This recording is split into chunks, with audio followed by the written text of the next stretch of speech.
શિયાળો આવે એટલે ઠંડીના લીધે બાળકોને ચોકલેટ, કેન્ડી કે પછી કોઈ પણ ગળ્યું વસ્તુ ખાવામાં આપણે અટકાવીએ છીએ, પણ આજે આપણે એકદમ હેલ્ધી ચોકલેટ બનાવીશું જે બાળકો ગમે તેટલી ખાશે તો પણ તમને ચિંતા નહીં થાય અને એકદમ હેલ્ધી છે। આમળામાંથી બનતી આ કેન્ડી આપણે ખાંડ વગર, ચાસણી વગર કે પછી તડકે સૂકવ્યા વગર એકદમ ઇઝી રીતે બનાવશું। ફક્ત અડધી જ કલાકમાં બનીને તૈયાર થઈ જશે અને એ પણ કોઈ પણ ઝંઝટ વગર। આમળા કેન્ડી બનાવવા માટે મેં 500 ગ્રામ ફ્રેશ આમળા લઈ લીધા છે। આમળા અત્યારે હવે બજારમાં આસાનીથી મળી રહે છે અને એકદમ સિઝનના લીધે ઓછા ભાવમાં મળી રહે છે। મેં અહીં 500 ગ્રામ જેટલા આમળા લઈ લીધા છે। આમળાને ચોખ્ખા પાણીએ ધોઈને આપણે બરાબર સાફ કરી લેવાના છે અને પછી કોટનના કપડા ઉપર નાખીને એકદમ કોરા કરી લઈશું, સહેજ પણ પાણી ન રહે તે રીતે।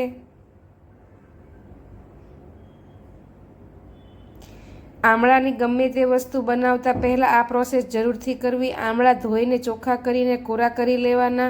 હવે આપણે એક પેનમાં ગરમ પાણી મૂકીને 3 થી 4 મિનિટ માટે સ્ટીમ કરવા માટે મૂકી દઈશું ઢાંકીને। તમે જે ઢોકળા બનાવવાનું ઢોકળિયું આવે છે તેમાં પણ આવી રીતે કરી શકો। મેં અહીં પેનમાં પાણી ગરમ મૂકીને જાળી મૂકીને સ્ટીમ કરવા માટે મૂક્યું છે। 3 થી 4 મિનિટ થઈ જાય ને પાણી સરસ એવું ઉકળી જાય એટલે તેના ઉપર આવી કાણાવાળી ડીશ મૂકીને ઉપરથી આપણે આમળા મૂકી દઈશું અને ઢાંકીને આપણે તેને 10 મિનિટ માટે મીડિયમ ટુ હાઈ ગેસની ફ્લેમ ઉપર બફાવા દેવાના છે।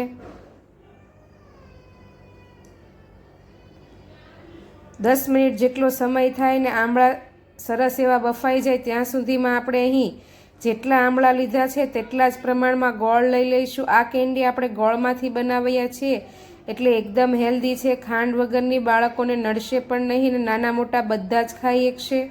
ગોળને આપણે ચપ્પુથી આવી રીતે ઝીણી ઝીણી કતરણ કરી લઈશું। 10 મિનિટ થઈ ગઈ છે, તમે જુઓ તેમ આમળા ચપ્પુથી પહેલાં ચેક કરી લેવાના।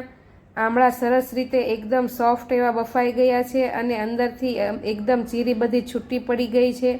હવે આમળાને આપણે પેનમાંથી કાઢીને લગભગ 5 થી 7 મિનિટ માટે એકદમ ઠંડા પડવા દેવાના છે। પહેલાં સરસ એવા ઠંડા પડી જાય પછી આપણે તેને આવી રીતે ચીરું જુદી કરી લઈશું। આમળા બફાય એટલે એકદમ કોરા થાય એટલે તમે જુઓ તેમ ઠળિયાનો ભાગ સહેલાઈથી છૂટો પડી જાય છે। તો બધા જ આમળામાંથી આપણે આવી રીતે ઠળિયાનો ભાગ જુદો કરી લઈશું। હવે આમળાને આપણે મિક્સર ગ્રાઇન્ડરના જારમાં એડ કરી દઈશું પહેલાં અને એકદમ સ્મૂથ એવી પાણી વગરની પેસ્ટ બનાવી લેવાની છે। આમળા એકદમ સોફ્ટ થઈ ગયા છે એટલે 3 થી 4 વાર પલ્સ મોડ કરશો એટલે આમળા સરસ એવા એકદમ પેસ્ટ જેવા થઈ જશે।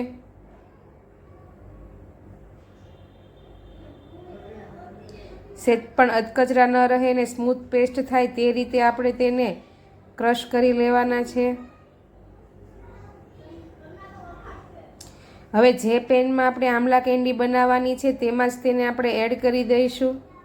મેં અહીં નોનસ્ટિક પેન લીધું છે પણ બને ત્યાં સુધી તમારે કાં તો નોનસ્ટિક પેન કાં તો જાડા તળિયાવાળું પેન લેવું અને હવે મીડિયમ ટુ હાઈ ગેસની ફ્લેમ ઉપર આપણે આમળાને ગેસ ઉપર મૂકીશું અને 4 થી 5 મિનિટ માટે ચલાવતા રહીને પહેલાં આવી રીતે આમળામાંથી પાણી થોડું બળવા દઈશું।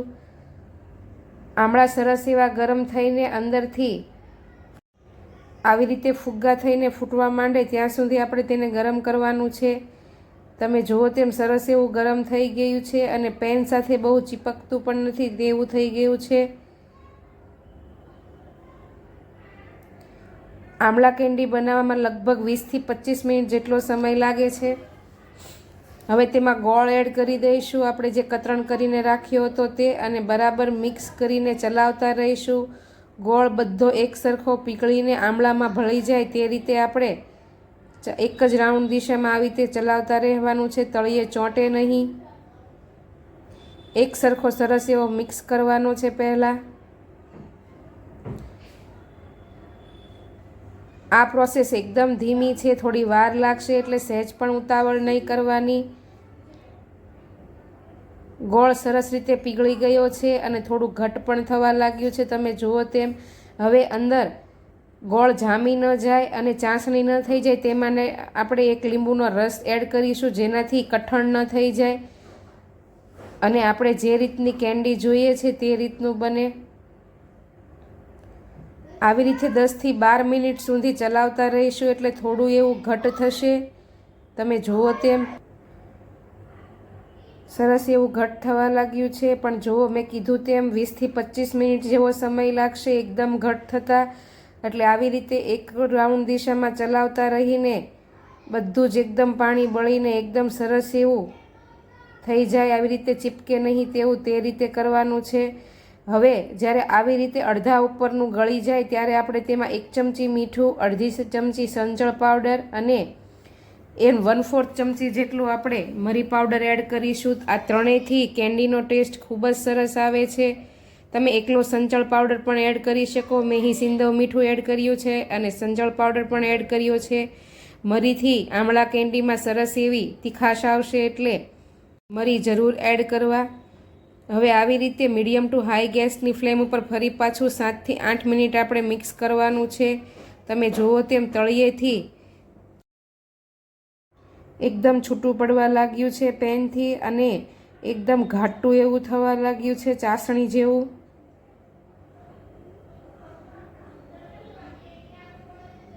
હવે આપણે આ સમયે ગેસની ફ્લેમને એકદમ લો કરી દઈશું અને આવું એકદમ જાડું એવું થઈ ગયું છે. તમે જુઓ તેમ ચમચામાં એકદમ ચોંટે નહીં અને આમ ચીપકે પણ નહીં વધારે અને ધાર પણ નથી થતી, આમ એકદમ લમ્સ જેવું થઈ ગયું છે. એકદમ જામીને પેનથી છૂટું પડી ગયું છે અને હવે ગેસની ફ્લેમને આપણે બંધ કરી દઈશું ને 2 મિનિટ માટે આવી રીતે મિક્સ કરતા રહીશું. એકદમ લમ્સ જેવું તૈયાર થઈ ગયું છે. હવે આપણે ગેસથી નીચે ઉતારી લેવાનું છે અને એક પેન કે ડીશ મેં અહીં ગ્રીસ કરીને રાખી છે તેમાં એડ કરીશું. તમારી પાસે ફોલ પેપર હોય તો તેમાં પણ કરી શકો. મેં અહીં ડીશને પહેલેથી ગ્રીસ કરીને ઘીથી રાખી હતી તે લીધી છે. હવે બધું જ સરસ એવું તેમાં એક સરખું થાય તે રીતે પાથરી દઈશું. તો છે ને એકદમ ઇઝી રીત, ન ચાસણી, ન ખાંડ કે ન તડકે સુકાવ્યા વગર બાળકો જેટલી મરજી તેટલી ખાઈ શકે તેવી એકદમ હેલ્ધી આમળા કેન્ડી જો તમે ક્યારે આ રીતે ન બનાવી હોય તો એકવાર જરૂરથી ટ્રાય કરજો અને કોમેન્ટમાં જો તમે બનાવતા હો તો મને જરૂરથી જણાવજો.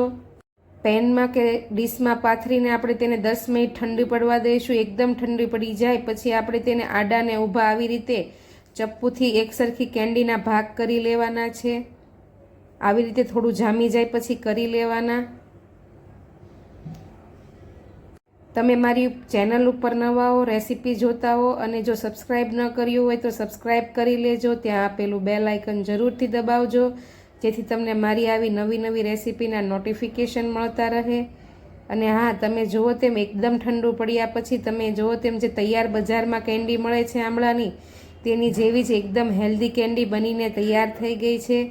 એક સરખા પીસ થઈ જાય ને એકદમ ઠંડુ પડી જાય પછી આપણે તેને થાળીમાંથી જુદી કરી લઈશું અને તેમાં ઉપરથી આપણે થોડો એવો સંચળ પાવડર ડસ્ટ કરીશું જેથી બધી કેન્ડી સંચળ પાવડરથી કોટ થઈ જાય કે ને પછી કાચની બરણીમાં કે એરટાઇટ ડબ્બામાં ભરીને તમે આખું વરસ સાચવી શકશો. બાળકોને નાસ્તામાં સાથે આપવામાં કે ઘેરે બહાર જવામાં સાથે લઈ જઈ શકશો મુસાફરીમાં. તો છે ને એકદમ ઇઝી રીત. આવજો. જય શ્રી કૃષ્ણ.